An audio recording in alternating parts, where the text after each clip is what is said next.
Assalamualaikum warahmatullahi wabarakatuh. Perkenalkan, nama saya Delsi Ratnasari dengan program studi PGSD.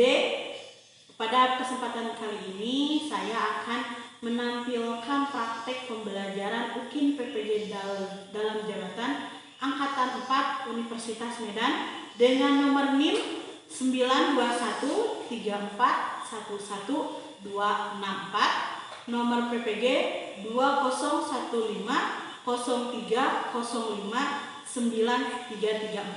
Terima kasih.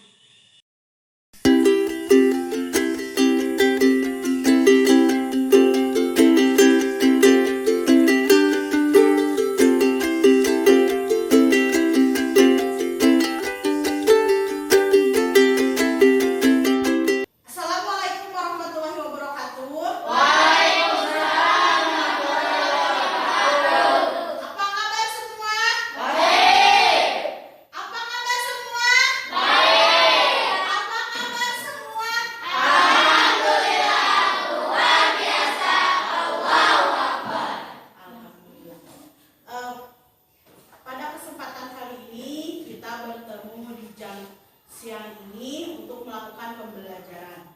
Nah, Ibu absen dulu. Siapa yang hari ini tidak hadir? Dia sama Pak kemana? Mungkin ada yang sakit. Nah, mudah-mudahan yang sakit cepat sembuh ya. Sebelum melakukan pembelajaran, untuk menambah rasa cinta kita kepada Allah Subhanahu wa Ta'ala, mari kita berdoa terlebih dahulu. Silahkan ketua kelas memimpin doanya. Sebelum kita belajar, kita berdoa terlebih dahulu. Berdoa,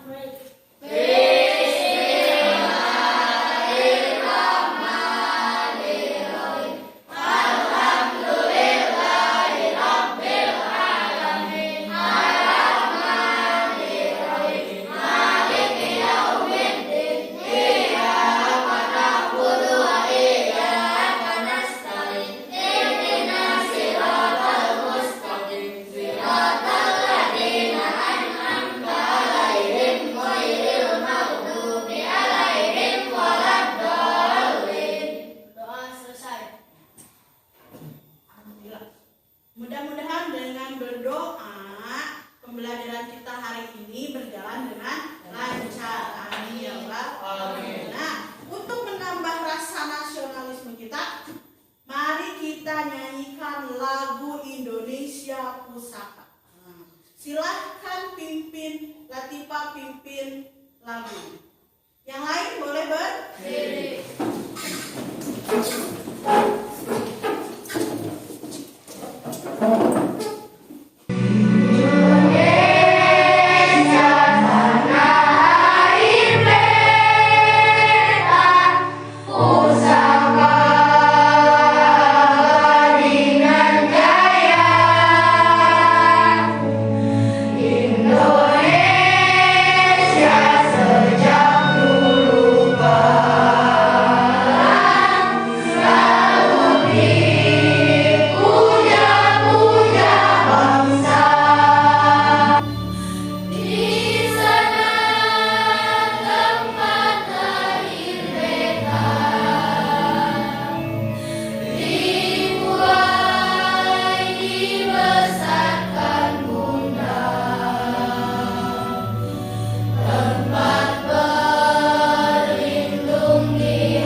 Mudah-mudahan dengan menyanyikan lagu Indonesia Pusaka ini, semangat kita, rasa nasionalisme kita, rasa cinta kita kepada bangsa Indonesia lebih besar ya.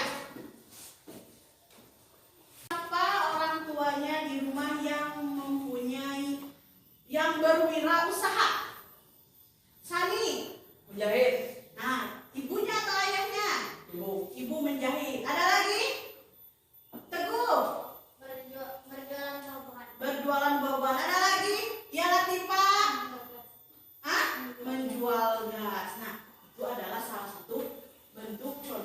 dosa yang ada di sekitar kita. Nah, Ibu mau bertanya kembali, jika barang ada orang yang pesan barang kepada orang tua kita, apakah diantar secara langsung? Teguh? Diantar secara langsung. Kalau Latifah? Diantar secara langsung. Bagaimana kalau tempatnya ternyata jauh, ada di luar kota? Apakah diantar oleh kita secara langsung? Tidak.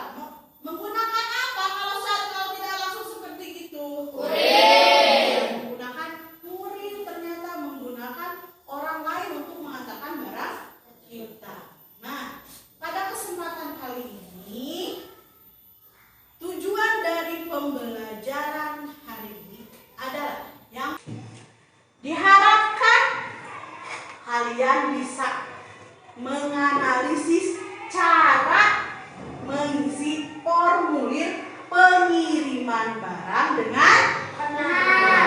Kemudian kalian juga bisa mengisi formulir pengiriman barang. Kemudian tujuan pembelajaran yang ketiga adalah dengan berdiskusi dan menjawab masalah secara mampu mengenal secara tepat. Tujuan kita yang ketiga, kita bisa menganalisis, menelaah langkah-langkah pembuatan magnet. Kemudian yang keempat, tujuan dari pembelajaran kita adalah kita akan mempraktekkan cara membuat magnet dengan benar. Nah, apa manfaatnya mengisi formulir? Apa manfaatnya? Agar Ya, Teguh? kita tahu cara mengisi formulir pengiriman barang. Iya, kita dapat mengetahui cara mengisi formulir pengiriman barang dengan tepat. Ya. Kemudian, pembelajaran kita kali ini kita akan mengisi formulir pengiriman barang dan membuat magnet sederhana.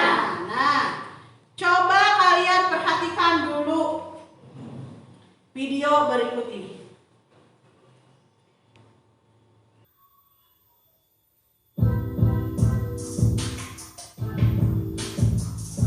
Menjadi seorang kurir pengantar paket belanja online tentu tidak mudah. Banyak suka dan duka yang dialami ketika menjalani pekerjaan tersebut. Mulai dari bermasalah dengan penerima paket seperti yang kerap viral di media sosial, hingga harus mengantarkan paket ke lokasi yang jauh, bahkan alamatnya aneh-aneh. Hal tersebutlah yang dialami oleh kurir paket belanja online satu ini. Ia kebingungan ketika harus antar paket dengan alamat kekuburan. Bahkan ketika sudah sampai ke lokasi, ia pun masih dibuat kebingungan karena mencari siapa sebenarnya penerima paket ini. Kurir yang tidak disebutkan identitasnya ini pun sempat memvideokan ketika dirinya berada di kuburan. Dalam video tersebut mulanya kurir merekam paket yang akan diantarkannya. Paket tersebut beralamat di kuburan Gelam Jaya, belakang Nurul Falah, RT 4 RW 1, Gelam Jaya, Pasar Kemis, Kabupaten Tangerang, Banten. Paket dengan berat 50 gram itu juga dibayar dengan sistem COD. Ternyata saat itu ia sudah sampai di alamat yang tertera di paket itu. Namun ia kebingungan siapa sebenarnya yang memesan paket itu. Kondisi kuburan yang didatangi kurir tampak sepi, tak ada satu orang pun di sana. Akhirnya ia memutuskan untuk berteriak pakai di sana. Alamatnya kuburan Gelam Jaya, belakang RT Nurul Falah. Ini gue udah di kuburan nih. Urusan yang mana?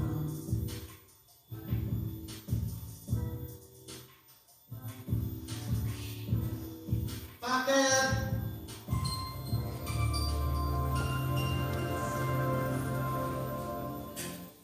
Sudah kalian saksikan videonya? Sudah. Apa yang terjadi pada video tersebut?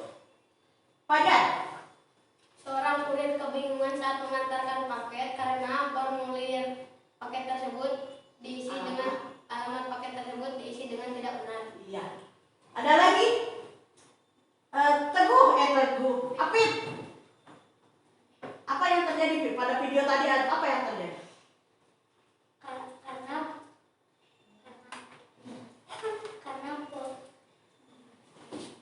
Karena penerima paket tidak benar mengisi alamat. Iya, karena penerima paket tidak benar mengisi alamat. Iya. Terus, mengapa kejadian pada video tersebut bisa terjadi? Ajwa, Karena mengisi formulirnya tidak benar. boleh. Mungkin, ya, mengisi formulirnya tidak benar. Orang yang dituju juga tidak ada. Ya, alamat dan nomor telepon tidak ada. Kemudian apa yang harus kita lakukan supaya hal tersebut tidak terjadi pada kita? Ajara, Mengisi formulir dengan benar. mengisi formulir dengan benar. Ada lagi? Ada lagi? Ya, Fajar? Mengisi formulir dengan benar seperti mencantumkan nama, kode pos, dan nomor telepon. Iya, jadi kita bisa mencari alamat. Kalau tidak terdapat alamatnya, kita juga bisa menelepon. Iya. Nah, untuk itu, nah Ibu bagikan dulu materi ajarnya. Silakan ke belakang. Ya. Nah, udah? Silakan lihat gambar pada layar di depan. Apa yang terdapat pada gambar di depan? Nah, kurir, ada kurir, ada apa lagi? Bengkel, ada apa lagi? Kunci, ada kunci. Nah, ternyata semua itu termasuk ke dalam wirausaha. Wirausaha itu terdapat 2 wirausaha. Yang satu menghasilkan yang satu lagi barang. Sekarang coba catat di buku kalian wirausaha apa saja yang menghasilkan atau berada di bidang jasa, dan wirausaha apa saja yang tentunya menghasilkan barang. Silakan kerjakan di buku masing-masing. Halo? Iya. Silakan sudah? Semuanya sudah. Tepuk tangan buat kita semua dulu ya. Siapa yang mau membacakan hasil dari pekerjaannya? Coba acungkan tangan. Fajar, iya Fajar, silakan. Wirausaha yang menghasilkan jasa. Tukang cukur rambut. Jika kita ingin memotong rambut, kita tidak perlu mencukurnya sendiri. Ya, terus. Seorang guru, Ya, kita dapat mendapatkan sebuah pendidikan dari seorang guru. ya, terus. Yang menghasilkan barang. Menghasilkan barang, pengrajin kayu. Jika kita ingin membeli sesuatu seperti kursi dan lemari, kita dapat menemui pengrajin kayu. Iya, hebat jawabannya. Tepuk tangan dulu buat Fajar. Tadi ada yang menyebutkan bahwa ada salah satu wirausaha di bidang di bidang batik. Nah, ini adalah contoh batik yang bisa kita manfaatkan apa? Tadi batik itu, Bu, katanya batik bisa dimanfaatkan untuk baju,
cantumkan pada formulir pengiriman barang. Tadi ada kurir. Kurir itu tugasnya mengantar barang dari pengirim hingga ke penerima barang. Nah, sekarang kita akan mempraktekkan bagaimana cara mengisi formulir. Sebelum itu, coba perhatikan video berikut ini. Perdagangan di pasar bebas MEA akan meningkatkan arus barang dan jasa. Tahukah adik-adik bahwa banyak usaha kecil dan menengah itu mengirim barang-barang mereka kepada konsumen itu menggunakan jasa kurir pengiriman. Nah, sebelum barang dikirim kepada konsumen, biasanya penjual akan mengisi formulir terlebih dahulu. Nah, formulirnya itu bisa seperti ini adik-adik. Formulir pengiriman barang dalam negeri. Nah, ini biasanya ada data penerima dan data pengirim. Data penerima itu berarti orang yang kita kirimi barang, dan data pengirim itu kita sendiri adik-adik. Nah, data penerima itu biasanya lebih lengkap. Nama awal, nama yang kita kirimi, alamat, provinsi, kota, kabupaten, kode pos, nomor telepon atau nomor HP. Nah, data pengirimnya pun juga harus lengkap adik-adik ya. Lalu di situ ada tanda tangan dan nama pelengkap pengirim serta petugas yang menerima barang kita. Apa saja informasi penting yang tercantum dalam pengiriman barang? Nah, informasi pentingnya adalah adanya identitas pengirim dan penerima barang gitu ya. Lalu mengapa kita perlu mencantumkan kode pos dalam formulir pengiriman barang? Nah, kode pos itu perlu kita cantumkan untuk memudahkan kurir dalam mengirimkan barang. Jadi dengan kode pos itu kan biasanya mengidentifikasi wilayah, suatu wilayah. Jadi setiap wilayah itu kode posnya berbeda-beda adik-adik. Jadi itu akan memudahkan kurir untuk mengirim barang kita. Apa yang terjadi jika alamat penerima barang tidak ditulis dengan lengkap? Nah, yang terjadi yaitu tadi kurir yang mengirim barang akan kesulitan menemukan alamat si penerima yang dapat mengakibatkan barang kita tidak akan sampai ke tangan penerima. Mengapa kita perlu mencantumkan nomor telepon pengirim dan penerima dalam formulir tersebut? Nah, tentunya kita harus mencantumkan nomor telepon pengirim dan penerima itu supaya sang kurir itu bisa menghubungi penerima untuk mengkonfirmasi kesesuaian barang dan alamat, atau menghubungi penerima ketika alamat tidak kunjung ditemukan atau terjadi hal-hal yang lain. Jadi diperlukan nomor telepon yang dicantumkan dalam formulir tersebut. Nah, setelah menyaksikan video tadi, kita dikasih petunjuk untuk mengisi formulir pengiriman barang. Apa saja yang menjadi penting pada video tadi?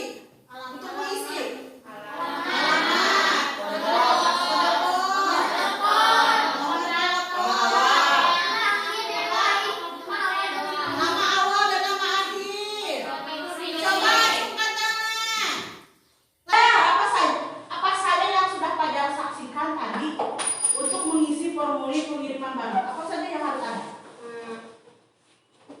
Nama, alamat, kabupaten, ya, provinsi, ya, nomor telepon, ya, kode pos. kode pos. Apakah alamat itu alamat pengirim saja atau alamat penerima saja? Dua-duanya harus ada. Nah, sekarang coba kalian baca petunjuk pengisian formulir pengiriman barang berikut ini. Coba. Apip, coba bacakan, Pip.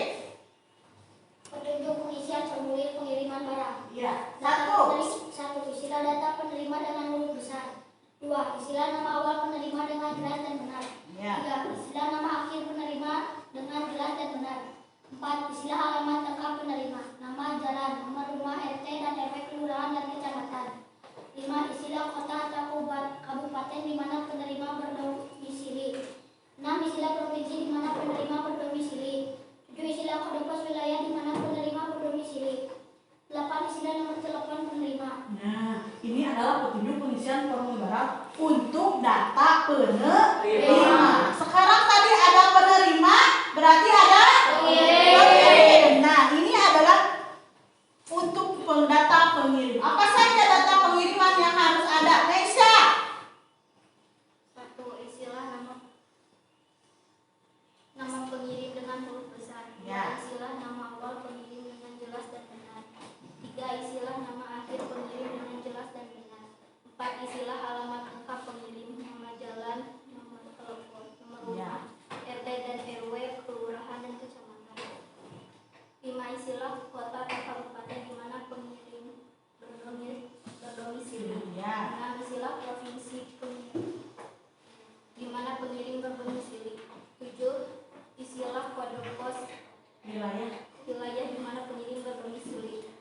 8. Istilah nomor telepon pengirim. Nah, ini ada data penerima, ada data pengirim, ada data lain yang harus diisi selain dari data penerima dan pengirim. Nah, ini adalah data lain yang harus diisi. Apa saja? Tulis tempat dan tanggal pengiriman pada kolom bagian kiri bawah. Kedua, tulis tanda tangan dan nama jelas pada kolom bagian kiri bawah. Nah, yang ketiga, kolom di bagian kanan bawah untuk tanda tangan petugas. Iya, kalian tadi sudah tahu dan sudah menelaah bagaimana cara mengisi formulir pengiriman barang. Sekarang coba kalian kerjakan. Ibu mempunyai formulir pengiriman barang. Silakan isi sesuai dengan petunjuk yang sudah tadi dipaparkan, yang sudah kalian telah. Siapa? Sudah? Sudah. Hebat. Nah, siapa sekarang yang ingin menampilkan formulir pengiriman barang yang sudah dikerjakan? Silakan ajukan tangan. Ayo siapa? Fajar. Ya, sok silakan Fajar.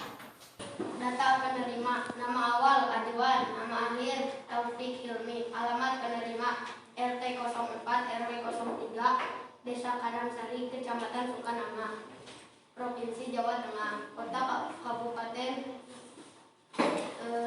Himalaya, kode pos 46185, telepon 08211 6691771. Data pengirim Fajar, nama akhir Firmansyah, alamat penerima Kecamatan Jatiwaras, Desa Neglasari, RT 01 RW 04, Provinsi Jawa Barat, Kota Kabupaten Tasikmalaya, kode pos 46105, telepon 0857 3011 971 tadi. Iya. Tepuk tangan dulu untuk Fajar. Ibu punya contoh. Kurir-kurir yang mengantarkan barang itu biasanya melihat alamat yang dituju. Jika alamatnya tidak jelas atau dia sasar, dia akan menelepon kepada penerima barang. Karena itu nomor telepon juga sangat penting dicantumkan pada formulir pengiriman barang. Contohnya, nah ini adalah kurir Ninja Express. Dia mengirimkan paket barang tersebut kepada pengirim dengan melihat data-data penerima. Nah, pernahkah kalian membeli mainan secara online? Nah, biasanya secara online ataupun secara langsung, pernahkah kalian membeli barang yang mengandung magnet? Nah,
atau memiliki sifat kemagnetan. Ya. Sifat kemagnetannya hanya sementara. Yang kedua, Pani. Gosokan. Bagaimana caranya, Pan? Besi atau baja digosok-gosok searah dengan magnet maka akan menjadi magnet atau memiliki sifat kemagnetan. Iya. Yang cara yang kedua adalah dengan gosokan. Nah, ternyata dengan menggosokkan magnet kepada benda seperti besi atau baja, ternyata baja atau besi itu bisa menjadi magnet. Tetapi sifatnya hanya sementara. Kemudian yang ketiga, secara elektromagnetik. Sapa? Apabila besi atau baja dialiri dengan arus listrik, maka besi atau baja tersebut akan menjadi magnet atau memiliki sifat kemagnetan. Sifat kemagnetannya hanya sementara. Iya. Nah, yang ketiga secara elektromagnetik atau dialiri arus listrik. Sekarang, ayo kita lakukan percobaan membuat magnet. Nah, Ibu bagikan dulu LKPD.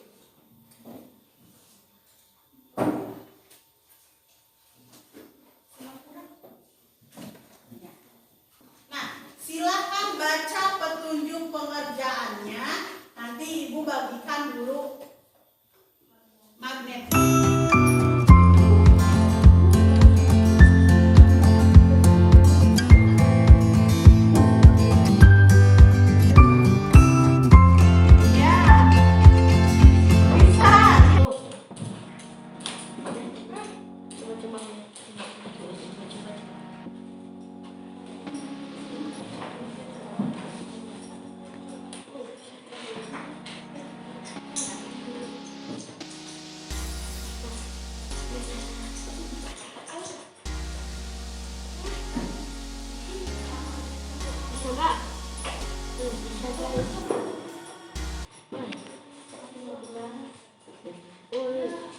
Ya, bisa. Ya, bisa. Bukan. Nah, sekarang silahkan perwakilan dari kelompoknya masing-masing bacakan atau persentasekan hasil dari percobaannya. Tentunya akan berbeda setiap orang, setiap kelompok. Silakan kelompok yang mau menampilkan terlebih dahulu. Ayo, siapa yang berani nanti dari Ruben? Apin, silakan ke depan, Pin. Ayo, jangan saling dorong. Tampil berani adalah orang yang berani. Tampil berani adalah orang yang hebat. Silakan. Aktivitas percobaan pertama. Tujuan kegiatan membuat magnet dengan cara induksi. Langkah-langkah. Dekatkan magnet ke paku besar dengan jarak 6 cm. Dekatkan paku kecil ke paku besar. Ambil jumlah paku kecil yang menempel pada ukuran besar. Lakukan hal yang sama dengan jarak 4 cm, 2 cm, dan 1 cm. Jarak paku besar dan magnet 6 cm. Jumlah paku kecil yang menempel 4 cm. Jumlah paku yang menempel 2 cm. Jumlah paku yang menempel 6. 1 cm. Jumlah paku yang menempel 5. Kesimpulan, semakin dekat magnet dengan paku, semakin besar paku yang dihasilkan, semakin banyak paku yang dihasilkan.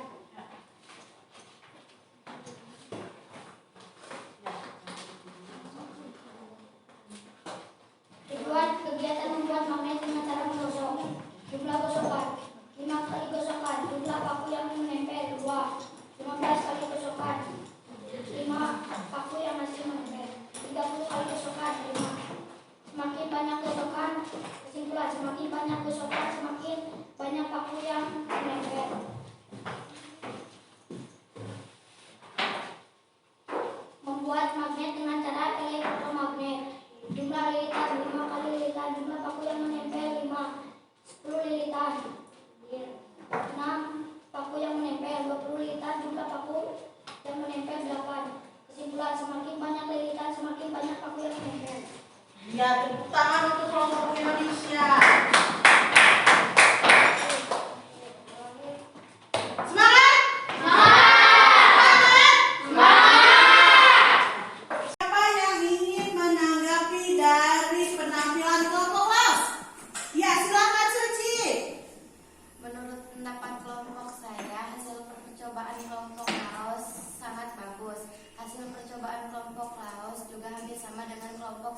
pura-pura. Iya, ternyata penampilan dari kelompok kolom itu sangat hebat. Kita berikan tepuk tangan untuk kelompok kolom.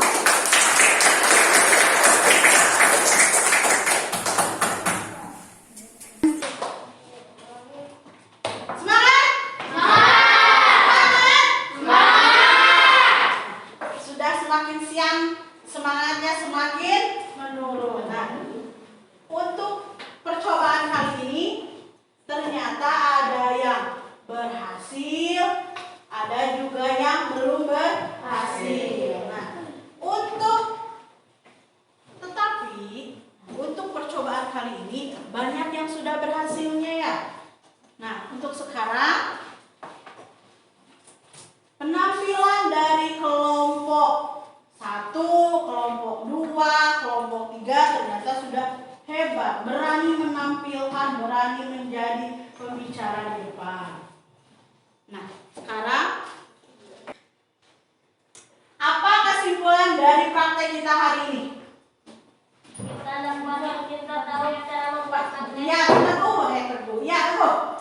Kita tahu cara membuat magnet dengan sederhana. Ya, kita tahu cara membuat magnet dengan sederhana. Sederhana. Ada yang lain?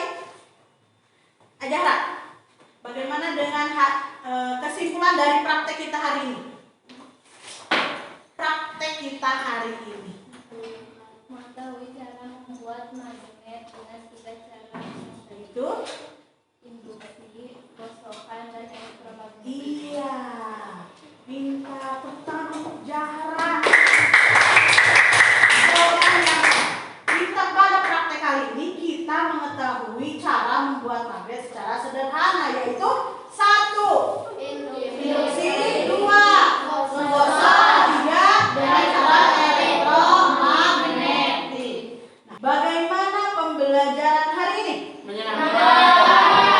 Kita belajar tentang Membuat magnet. membuat magnet. Kita juga belajar tentang Mengisi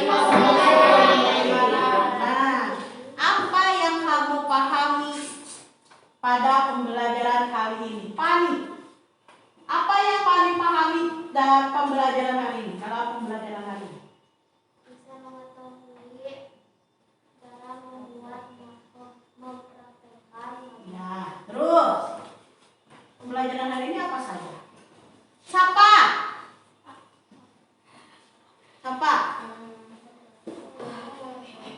Mengetahui cara mengisi formulir pengiriman barang. Iya, mengetahui cara mengisi formulir pengiriman barang. Dinda, apa yang Dinda pahami tentang pembelajaran hari ini? Mengetahui medan magnet. Iya, ternyata semua sudah paham bagaimana itu cara mengisi formulir pengiriman barang, bagaimana cara membuat magnet secara sederhana. Adakah yang belum paham dari pembelajaran kita hari ini? Nah, kalau ada yang sudah paham, sekarang coba isi evaluasi yang Ibu berikan. Nah, silakan isi evaluasi yang Ibu berikan.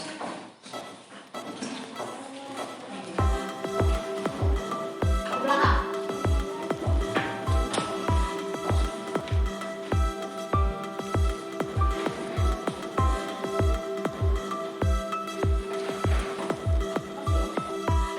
Nah, setelah mengisi evaluasi, apa kesimpulan dari pembelajaran kita yang pertama hingga yang terakhir? Ada yang mau menyimpulkan? Kesimpulan dari pembelajaran hari ini? Teguh. Kita tahu cara mengisi formulir pengantar paket. Ya, terus? Kita tahu cara membuat magnet dengan sederhana. Iya. Pembelajaran kita kali ini kita mengetahui cara mengisi formulir pengiriman barang. Kita juga mengetahui cara membuat magnet dengan 3 cara sederhana. Yang pertama, Induksi. kedua, yang ketiga, Elektromagnetis. Nah, pembelajaran kita hari ini dicukupkan sekian. Untuk hari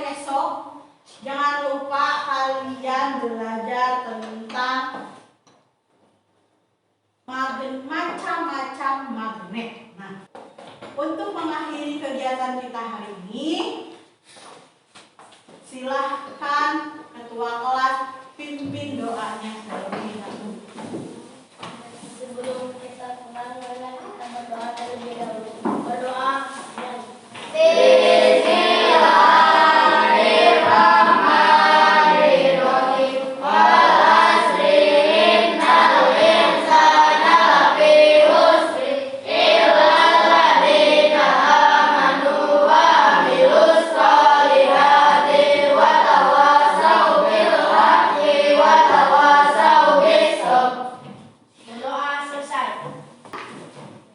Ingat pesan dari ibu. Jadilah anak yang berbakti pada orang tua. Jadilah anak yang hebat, yang berguna bagi nusa dan bangsa. Kita tutup pembelajaran hari ini. Terima kasih. Wassalamualaikum warahmatullahi wabarakatuh. Waalaikumsalam warahmatullahi wabarakatuh. Ibu tadi menjanjikan siapa yang aktif dalam pembelajarannya, Ibu berikan hadiah. No, Ibu no. Siapa yang aktif dalam pembelajaran kali ini, Ibu berikan hadiah untuk kelompok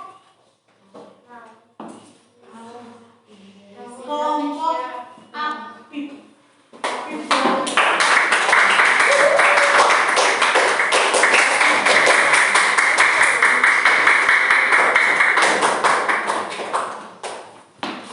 Terima kasih buat semuanya. Diharapkan dengan pemberian reward kita semua jadi terpacu untuk lebih semangat dalam belajar.